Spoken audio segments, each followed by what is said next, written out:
and welcome to week 3 of the Show Up Well Bootcamp, where we are building unshakable confidence. I am your host, Jan Goss Gibson, and I'm so grateful that I get to be on this transformational journey in your life with you. This journey is not about perfection. It is about growth and learning how to show up well in life. You're already halfway through the Show Up Well Bootcamp. And I trust that you're using what you learned in week 1 about choosing faith over fear, and in week 2 about proclaiming your rarity and finding your voice. This week, we pick up the pace a little and step into even more ownership of who we are. It's time to train our brain. This week, you'll unlock potential and take responsibility for the magnificent mind that you've been given. We cannot show up well if we have an unruly mind. If you haven't yet printed out your guide sheet and checklist, please pause the video and do so now. In week 3 of boot camp, you will learn about the creation machine that we call our mind, and you will see that you are in charge. You'll learn new thinking strategies and reinforce how words are more powerful than thoughts. You'll learn how to set healthy boundaries and about the power of no. We will revisit the story of the ugly duckling and learn about self-love and self-care. I'm going to share with you one of my favorite protocols that changed my life, and you will learn to feel the power of gratitude. This week, we're pulling back the curtain on what I call twice created. Take a moment and look around you. The chair you're sitting in, the building you're in, your computer or phone you're on, the pen in your hand, all began in someone's mind. Your mind is a creation machine. Everything we see was twice created, once in the mind and once manifested in the world. What you can see and believe, you can achieve. When I was 38 years old, my whole world fell apart. I was married to a pastor. This was a 20-year relationship. He resigned the church on a Sunday and left us on Monday. I had 8 children at the time. I was beyond devastated. I had 16 eyes looking at me for direction. The one thing that kept me sane was my spiritual life. Each morning, I would be still, and I would hear this question: what do you want? I was so distressed. I gave the same answer every single day. I don't care, God. I just want what you want. And the next day, I would get the same question: what do you want? This went on for about 6 months until one day I actually heard the question: Jan, what do you want? What? What do I want? I have no idea. I've spent my whole life taking care of everyone else and making sure they have what they want. I have no idea what I want. With great apprehension, I took out a pen and paper and I wrote down what I really wanted, as if time, space, or money was no issue. Okay, I want to live in Austin, close to my family. I want at least a 4-bedroom home. Okay, if this is what I really want, I want to live close to the water, even with a water view. And I want to be able to support myself and my family with a 6-figure income. This is what I want. Within 6 months, everything on my list had come to pass. Everything. This is why it's critical to write things down. I don't want to hear the excuse that you don't have time. That's not true. We all get 24 hours in a day. And you surely know better than to say, well, I know I should write things down. Just do it. It's a matter of setting yourself up for success. So here are some things that you can do. Put a small pad of paper in your purse, by your computer, or your bed. And be sure you have a pen that works close by as well. You can also use your notes section in your phone or some other phone application to write things down. Writing things out is the way we create. A study from Dominican University in California showed you become 42% more likely to achieve your goals and dreams simply by writing them down on a regular basis. This is science. Your house would have never been built if the thoughts just stayed in someone's mind. Some of you have dreams and visions in your head that will never come to pass unless you write them down. It's a simple thing. Just try it. Find a method that works for you. The important thing is that you do it. Personally, I use a combination of phone, computer, and written text. This strategy not only works for what you desire, you can also use this strategy to get rid of thoughts. We call it a brain dump. Just write out literally everything that you're thinking. Get it all out. If those thoughts are not serving you, you need to get them out of your head. Then tear them up, erase them, hit delete, let them go, but get them out first. Ignoring your thoughts does not make them go away. This is a great tool if you're upset or angry. Write it out before you talk it out. Words are powerful. They are seeds. Be super careful about what you let come out of your mouth. Try using writing to get your emotions out instead. The subconscious mind is the realm of our automatic and habitual thought patterns and beliefs, the things we don't even know that we're doing. Breathing, your heart beating, all memories are stored there. Our mind has been compared to an iceberg, with the conscious mind being the top that you can see above water, and our subconscious mind being the huge portion of the iceberg that you cannot readily see. There are differing thoughts and philosophies about our subconscious or other than conscious part of our mind, but here are a few things that most scientists agree on. There is much more we do not know about our subconscious mind than what we do know. This is a part of our mind that's programmed by the time we're 7 years old. We are running on this default program about 95% of our waking life. Our brains have plasticity and can be reprogrammed and changed. Isn't that great news?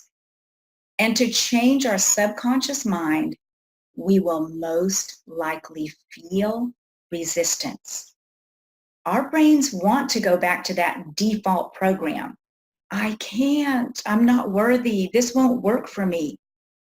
But good news, you are in charge.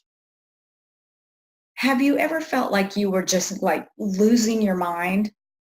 I know that I've had those moments. There's just so much going on, I just feel like I'm losing it. The good news is it's your mind and it's my mind. It belongs to us, and we can take complete control of it. Pardon the pun, but our minds actually have a mind of their own. They must be trained and disciplined just like a child. Sometimes my mind wants to just throw a fit or think unhealthy thoughts. Or sometimes my mind tells me to eat that whole donut or that whole bag of potato chips. Sometimes I have to put my brain in time out. I have to tell it to get quiet. I have to take charge. Your mind belongs to you. You are in charge. How we think and what we say is creating our future. If you want to see how you think, if you want to know how you really think, look at your life. Look around you. Your environment is a product of how you think. Change your thoughts, change your life.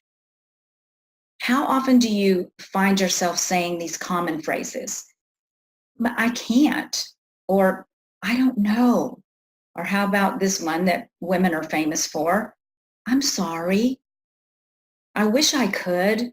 Let me ask or check. All of these phrases give away your power, allowing you to not be responsible for yourself. You are allowed to think. What if you changed your words to make them more empowering and more positive? What if we shifted the way that we think? Instead of saying, I can't, say, I choose. I choose not to do that. Instead of saying, I don't know, say, let me find out more about that, or tell me more. Rather than saying, I'm sorry, say, I feel your pain, or I understand. Saying things like, I wish I could, or let me ask or check, is basically saying that you have no power to make a decision. You have permission to think. I have permission to think. We have permission to make decisions. Let's use wisely our power of choice. Why not step into your power and say, I'm working on achieving that? Choose empowering thoughts and words. This next strategy was a huge eye-opener for me. Once you learn this strategy, you'll notice how often we do the opposite. The strategy is this. Think about what you do want, not what you don't want. Think about what you do want. So when our brains say, well, but what if I run out of money before the end of the month? Or what if my health fails? I'm so scared my child will turn out to be this way or that way. Remember, our brains are creation machines. Add your words and you are creating your future. Catch your thoughts when you're thinking about what you don't want and shift your thoughts to what you do want. Using the strategy to consciously choose faith rather than fear with this one. Begin to create the habit that every time you think of something you don't want, turn it around and think about what you do want instead. Take charge of your mind. You say, well, Jan, how do I do that? Catch your thoughts. I'm not saying that this is easy, but I am saying that this is worth it. I began this practice when I was in my 20s. And every time I had a negative thought or something that didn't serve me, I would command it to get out of my mind. I'd say, get out of my mind, you negative thought. And then I would make a conscious choice to speak something good to replace that negative thought. Words are more powerful than thoughts. If you just try to fight thoughts with thoughts, then you're on even ground. The battle in your mind could last forever. You think this, and then you think that, and then you think this, and then you think that. Speak what is true. Speak good thoughts. Plant those good seeds in your mind to overtake the negative thoughts. Another tool to train our brain is to listen to and sing uplifting, positive music. This gets our thoughts moving in the right direction. When I first began this process to catch my thoughts, I can tell you they were like a runaway train. But as I implemented this strategy to catch my thoughts and then speak words of life, I felt so much better. I had such a better attitude, and my life was so much happier. The work was well worth it. So it doesn't happen overnight, but you can do this. I had to program a lot from my childhood. I had to get rid of my head trash, and I didn't do it alone. I did it in a loving, caring community that really supported each other, just like boot camp. This is the power of community. It helps things happen sooner and quicker and faster. We must get rid of our trash. What happens in your home if you let your trash pile up? Eventually, it's going to begin to stink. Our lives stink too if we don't get rid of negative head trash. Speak words of truth. In every neighborhood, there are property lines that tell us who is responsible for each respective parcel of land. Similarly, as human beings, we are responsible for what is within our boundaries, what is within our fence. If you think of your body as your boundary, everything that goes on within your skin is your personal responsibility. So your thoughts, your emotions, your words, your health, your well-being, all of this is within your own personal boundary. No one else is responsible for these things. We are. It's important for us to keep a fence around our life to keep the good in and the bad out. Sometimes we don't hold our boundaries to protect ourselves and the fence breaks down. Good news, we can repair it. That's what healthy boundaries are. They are a fence. Just be sure your fence has a gate in it.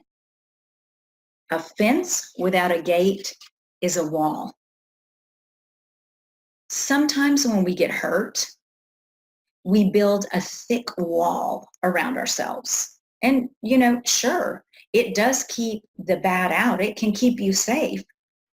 But a wall also keeps the good out.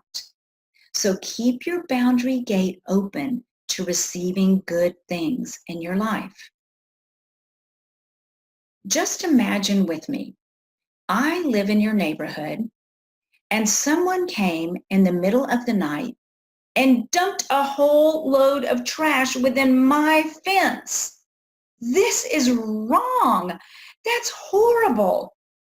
The right thing for them to do is come clean up my yard. They made the mess and they need to be responsible to clean it up. They were way out of line, but they didn't come back to clean it up. They left their trash in my yard and it stinks. Now what? There's a high probability that we all have experienced other people's trash being dumped in our yard. It's not our fault, but now it has become our responsibility. It's within our borders. It's time to stop blame, shame, and guilt and clean up our boundaries. The anger, the emotion, the hatred, and unforgiveness now lives within us. It's not our fault, but it is now our responsibility to deal with it. I may even have to ask for some help from some neighbors. Sometimes the trash is way too much to work through by ourselves. Ask for help. Whatever the cost, let's get the trash out of our yard so we can live a happy life. If we focus on keeping our own yard clean, and that is a full-time job, let me tell you. I don't have time to go fence hopping trying to clean up everyone else's yard. There was a time in my life when I lived that way, and it will wear you out. But this is part of self-care. What do you need to do to take care of yourself and keep your own boundaries clean? And that goes for us as parents as well. Let your children be responsible for their own trash. If you keep taking care of other people's trash, every time you clean it up, someone else will come dump trash on them again. They must build their own muscle to clean up their own trash and set healthy boundaries for themselves.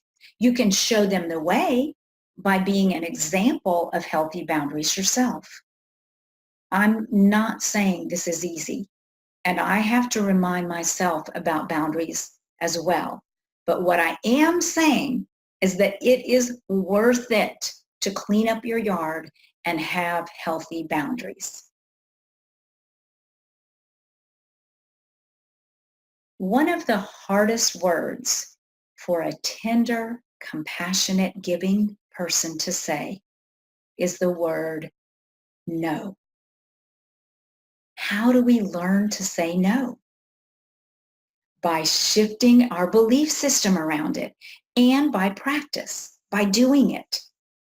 When I was learning this, and I'm still on my way, but here's what I did. I stood in the mirror and I practiced different ways of saying no. It was rather comical. I just stood there and looked at myself. I looked myself in the eye and I said, no, no, no, no, thank you. No, that won't work for me right now. No, I would love to, but it's not in my budget or a priority right now. No, no, no. I just kept practicing until saying no didn't just stick right in my throat. So how do we turn this around? How do we find this courage to say no? No is a complete sentence.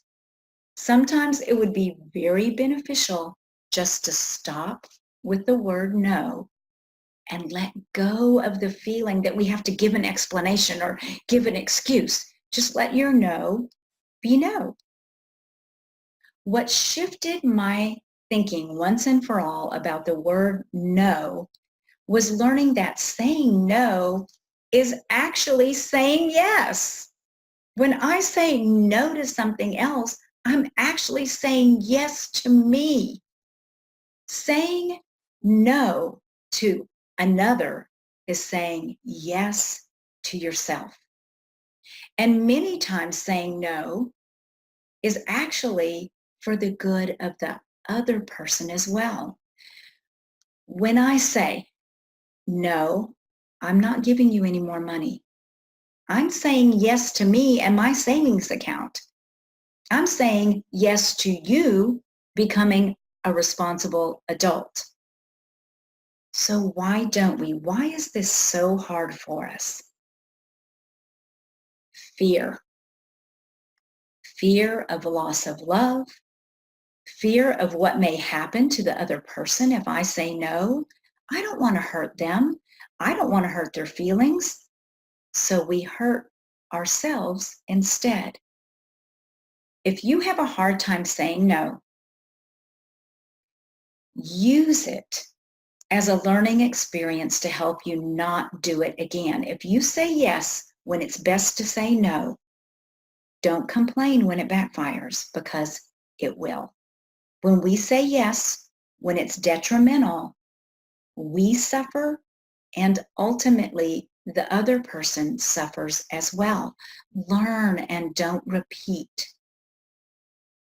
Next, find someone who won't always agree with you, and be accountable to them before you give in, before you say yes.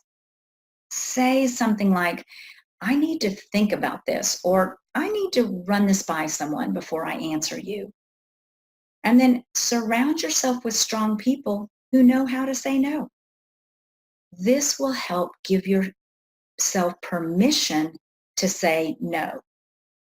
When you realize, wow, Sally's really a great person and she says no to her kids all the time, it helps you feel freer to try it yourself. So in your guide sheet this week, you have a link to a video. It's called Stop It. It's just a little clip. Be sure and watch that and heed its wise advice. It will make you laugh and see yourself in a new way, and it'll help you know that we can stop behaviors that aren't serving us, the behaviors that are stealing our confidence.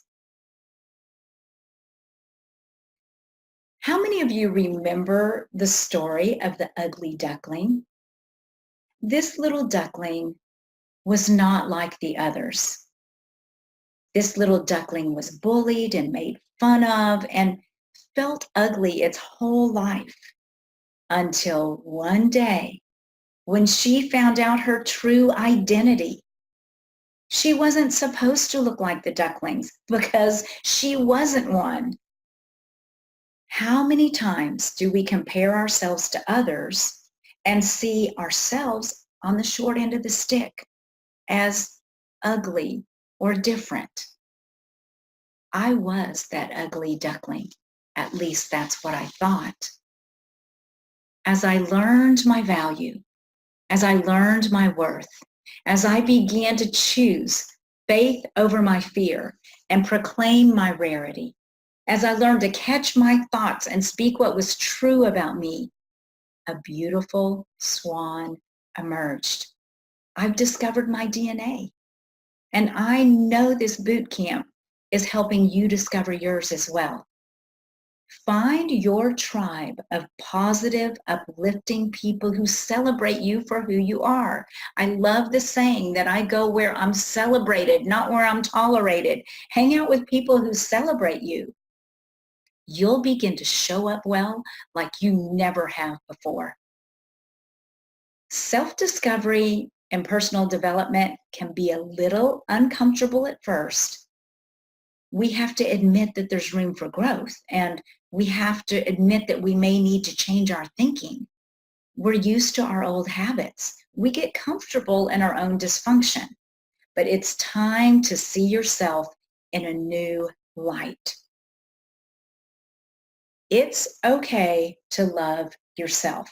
It's okay to see good in you. It's okay to discover your gifts and say who you are. It's even okay to see your, quote, flaws and imperfections and accept yourself anyway.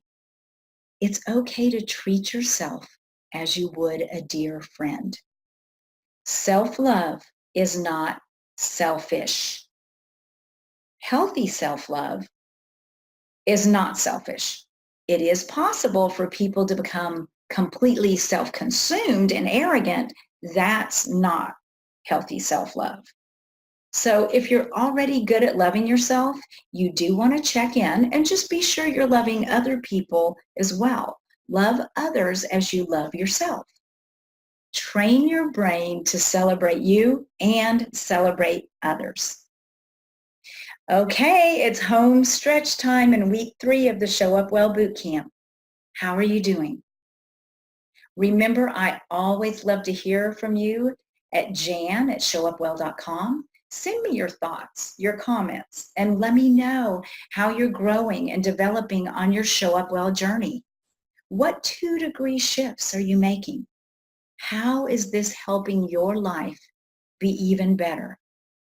And be sure to pass on the boot camp information to others who come to your mind that you know would benefit from this powerful information. They can go to showupwell.academy and they can check it out for themselves. I want to wrap up with 2 of the most powerful strategies that I've ever learned to train my brain. The first one I learned at the Protocol School of Washington when I was in DC. This is a protocol that our ambassadors and our diplomats use as they interact with different nations and cultures. The protocol is this: act as if you belong. Wow, this changed my life forever. Have you ever gone to an event? You know you were invited, but when you got there, you just felt like you didn't belong. That is a terrible feeling. And some people go through their whole life feeling like they don't belong. We are changing that mindset right now in the Show Up Well boot camp. When I learned this protocol, it changed my life. It changed the way I showed up. I began holding my head up a little higher. I began smiling a little more, and I began connecting on higher levels. This protocol helped me increase my business. The premise is this: wherever you go because you were invited. If you go to the store, it's because they've opened their doors to the public and said, come in, you're invited. If you go to a party or school or a social event, it's because on some level you were invited there. Unless you're just like a wedding crasher or something like that. That's not acceptable. That is not showing up well. You go places because you were invited. And you were invited into this life. You belong here. Your life has a plan and a purpose. Act as if you belong. This one strategy will shift the way you show up when you truly embrace it. Act as if you belong. The last secret strategy for training your brain is truly my favorite of all. It's fail-proof, and it works every single time. When you don't know what to do, this next strategy, the last one, is always the right thing to do. Our final strategy is gratitude. Gratitude is a habit. Gratitude is a choice. But gratitude is also a feeling. This is where I want you to get. It's more than just mental assent. Let's take a moment and practice gratitude. I want you to think about one thing that you are so grateful for in your life. You got it? Now I want you to let that thought actually become a feeling. You can kind of feel maybe warmth in your chest, maybe kind of at the top of your belly. It just feels warm and fuzzy. Let your thoughts of being grateful drive emotions within you to make you feel happy. Stay there for a moment. Mental assessment is not true gratitude. It's a start. It's thinking in the right direction. But true gratefulness goes deeper. This is the strategy that will change everything in your life for good. My husband, Rick, coined a phrase about gratitude. He says it this way: I bookend my days with gratitude. First thing in the morning and last thing at night. he directs his thoughts to all of the many things he has to be grateful for. And he says that then what happens in between just seems to fall into place.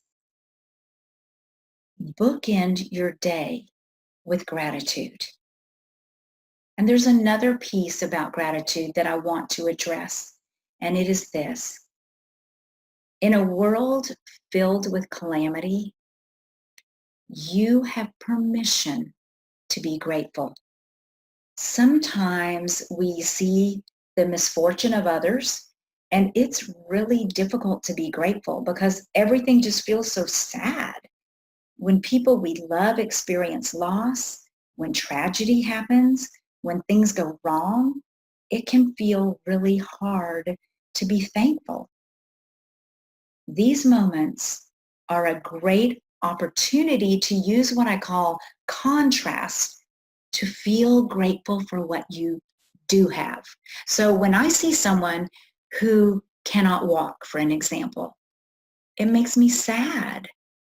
But then it also makes me so grateful that I can walk. When I see people affected by floods or fires or some tragedy, I feel so sad, but I also feel so incredibly grateful for safety and for my physical possessions. Allow the contrast to make you feel grateful. Then let your gratitude drive you to action to help those who are suffering. I believe that gratitude is the glue that connects us to all good things. If we're not grateful for what we have, why should we be blessed with more? I know how pleasant it is to have family members who are grateful. I know how it feels to have colleagues and friends who are full of gratitude. It makes me want to do even more for them. Gratitude draws good things into our lives. It's not just a theory. This is neuroscience. In your guide sheet this week, you have a link to some research on gratitude. It's fascinating. Gratitude gets our minds thinking in the right direction and sets our life on the right course. Gratitude is always the right thing to do, and it is the number one strategy to train your brain. That's it. You did it. You completed week 3 of the Show Up Well Bootcamp. Train your brain. Congratulations.